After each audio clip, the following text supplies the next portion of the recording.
Hello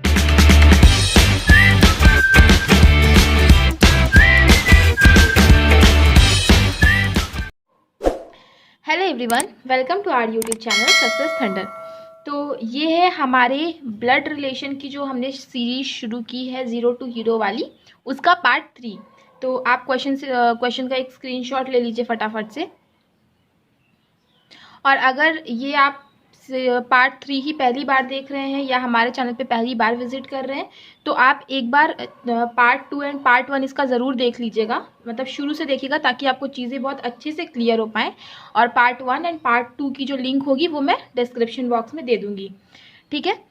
और channel पे पहली बार विजिट कर रहे हैं तो चैनल को सब्सक्राइब कर लीजिए, और वीडियो पसंद आए तो वीडियो को लाइक कर दीजिएगा, शेयर कर दीजिएगा।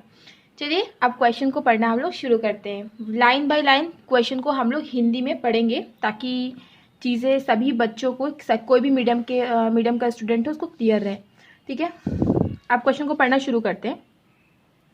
क्वेश्चन में लिखा हुआ है देयर आर 2 जनरेशन, 2 ही जनरेशन है, ठीक है। 2 जनरेशन है और 2 कपल भी है एक फैमिली में। There are 5 members in this family, और इस फैमिली में केवल 5 ही लोग हैं, ठीक है। A is mother in law of B, A जो है वो मदर इन लॉ है बी की। तो ए मदर इन लॉ है बी की, तो इसका मतलब ए का कोई बेटा या कोई बेटी होगी जिसकी मदर इन लॉ होगी बी, सॉरी ए का कोई बेटा या कोई बेटी होगी तो ए इसी वजह से तो बी की मदर इन लॉ बनी, क्योंकि ए का कोई ना कोई बेटा या कोई ना कोई बेटी होगी, तभी तो ए बी की मदर इन लॉ बन पाई है। आगे पढ़ते हैं। डी इज फादर ऑफ सी, तो इसको हम अभी यहाँ नहीं सेट करेंगे, इसको अलग से सेट करते हैं। That D is father of C. A has only 1 son, अच्छा ए का केवल एक ही बेटा है। इट डजंट मीन कि ए का एक ही चाइल्ड है, यहाँ पे लिखा है कि ए हैज ओनली 1 सन, मतलब उसकी बेटी एक और हो सकती है बट बेटा कोई और नहीं हो सकता, ठीक है। तो यहाँ पे लिख लो कि ए का केवल एक ही सन है।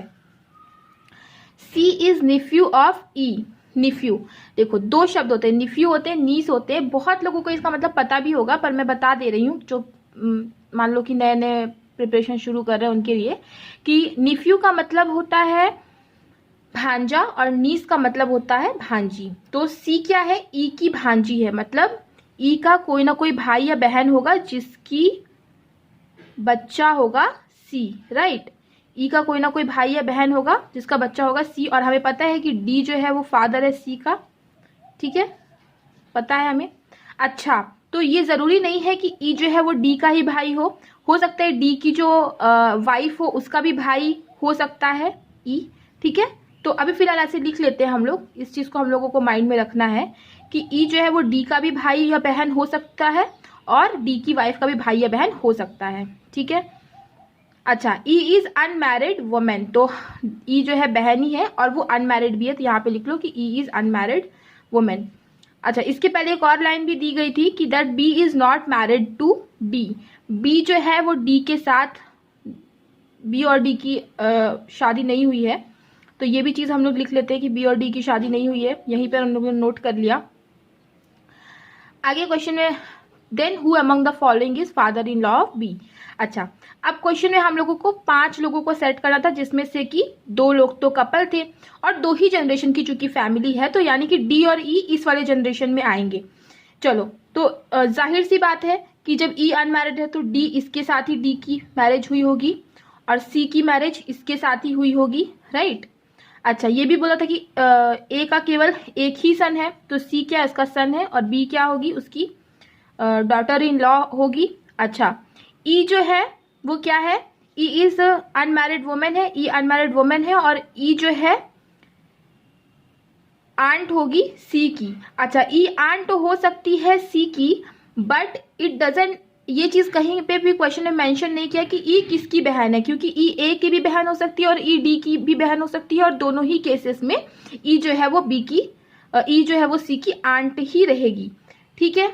तो आगे पढ़ते क्वेश्चन में क्या दिया गया, then who among the following is father in law of B. B का फादर इन लॉ कौन है, तो बी का फादर इन लॉ तो डी है, जो क्वेश्चन पूछा था उसका आंसर तो हो गया।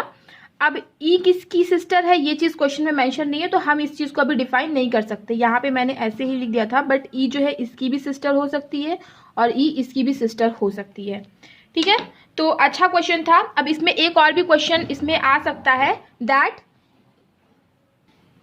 ई इज हुज सिस्टर। तो इसमें आपको आंसर हमेशा लिखना है C and D can not be determined, क्योंकि यहाँ पे हम लोग नहीं डिटरमाइन कर सकते हैं कि ई किसकी सिस्टर है। अच्छा, इस क्वेश्चन में जब भी इस टाइप के क्वेश्चंस आएंगे तो क्वेश्चंस बंच में आएंगे, 3 और मोर देन 3 ही आएंगे, इतना एक नहीं आएगा। मैंने यहाँ पर एक इसलिए रखा ताकि ज़्यादा टाइम ना वेस्ट हो, क्योंकि जब एक बार क्वेश्चन सॉल्व हो जाता है तो क्वेश्चन जो भी पूछे रहेंगे उससे रिलेटेड वो तो कोई भी लगा लेगा ना, तो इसीलिए नहीं लिखा। लेकिन ये क्वेश्चन मुझे इंपॉर्टेंट लगा, ये क्वेश्चन की मैं बता दूं कि अगर क्वेश्चन में ये पूछ लिया कि ई इज हुज सिस्टर, तो आपको हमेशा सी एंड डी मार्क करना है, क्योंकि हमें यहाँ पे नहीं पता कि ई किसकी बहन है, ए की या फिर डी की, क्योंकि ई दोनों में से किसी की भी बहन हो, हर केस में वो सी की आंट ही कहलाएगी, राइट। अच्छा चलो अब आगे बढ़ते हैं, एक और क्वेश्चन हम लोग सॉल्व कर लेते हैं। इस टाइप के क्वेश्चंस बहुत आते हैं एग्जामिनेशन में, इस टाइप के क्वेश्चंस प्री में बहुत आते हैं, 1 मार्क्स में आते हैं, ठीक है। और ज़रूरी नहीं है कि एक ही आए, 2 भी, कभी कभी 2 आ जाते हैं, कभी कभी 3 भी आ जाते हैं। तो इस टाइप के क्वेश्चंस को सॉल्व करना, सॉल्व तो देखो सब लोग कर लेते हैं, पर कैसे कम से कम समय में सॉल्व करें, तो वो चीज़ सीखना बहुत ज़रूरी है। तो आइए एक क्वेश्चन इस टाइप का भी सॉल्व करते हैं, 1 लाइनर क्वेश्चन। जब आप मेरी वीडियो का इस 0 to हीरो लेवल सीरीज़ का जब इंट्रोडक्शन वाला वीडियो पार्ट 1 देखोगे तो उसमें मैंने बताया था कि किस किस टाइप के क्वेश्चन आ सकते हैं ब्लड रिलेशन में, ठीक है। तो उसमें ये भी एक पार्ट था। तो चलिए पढ़ते हैं क्वेश्चन को। क्वेश्चन में लिखा है, अच्छा इस टाइप के क्वेश्चन को ना हमेशा तोड़ के करना चाहिए, नहीं तो आप हमेशा कंफ्यूज हो जाओगे, ठीक है। तो आइए इसको हम लोग तोड़ के करने की कोशिश करते हैं, क्योंकि ये जो क्वेश्चंस होते हैं काफ़ी टाइम टेकिंग होते हैं, और क्योंकि हमारे पास प्री में बिल्कुल भी टाइम नहीं होता है कि हम अपना टाइम वेस्ट करें। तो चलिए हम लोग तोड़ के एक बार करने की इसको कोशिश करते हैं। तो क्वेश्चन में लिखा है, इंट्रोड्यूसिंग अ बॉय, एक बॉय को इंट्रोड्यूस करते हुए एक गर्ल कहती है, एक लड़की कहती है, ही इज़ द सन, वो जो बॉय है वो सन है, of the only sister, only sister का, ठीक है। वो जो बॉय है वो सन है of the only sister of my mother's brother, मतलब मेरी जो माँ है उनका जो भाई है, मतलब उस गर्ल की जो मम्मी है उनका जो भाई है, उस भाई की ओनली सिस्टर का वो बेटा है, ठीक है। उस गर्ल की जो माँ है उसका जो भाई है उसकी ओनली एक ही सिस्टर है और उसी का बेटा है वो बॉय, राइट। समझ में आया कुछ। क्वेश्चन में लिखा था ही इज द सन, देखो मैंने इसको 2 पार्ट में पहले अलग अलग कर लिया ताकि जो है चीज़ों को समझने में हम लोगों को आसानी हो, ठीक है। क्वेश्चन में लिखा था कि उस बॉय को इंट्रोड्यूस करते हुए उस लड़की ने कहा कि वो जो बॉय है वो बेटा है ओनली सिस्टर का, ओनली सिस्टर का बेटा है, ठीक है, लगा दिया।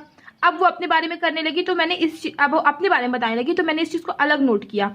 मेरी मम्मी के ब्रदर का ओनली जो सिस्टर है, मेरी मम्मी है, उस गर्ल की मम्मी है, उसके ब्रदर की ओनली सिस्टर, मतलब उसके ब्रदर की केवल एक ही सिस्टर है, तो वो कौन हो सकती है, उस गर्ल की मम्मी ही होगी, और उसी का बेटा है वो बॉय, राइट।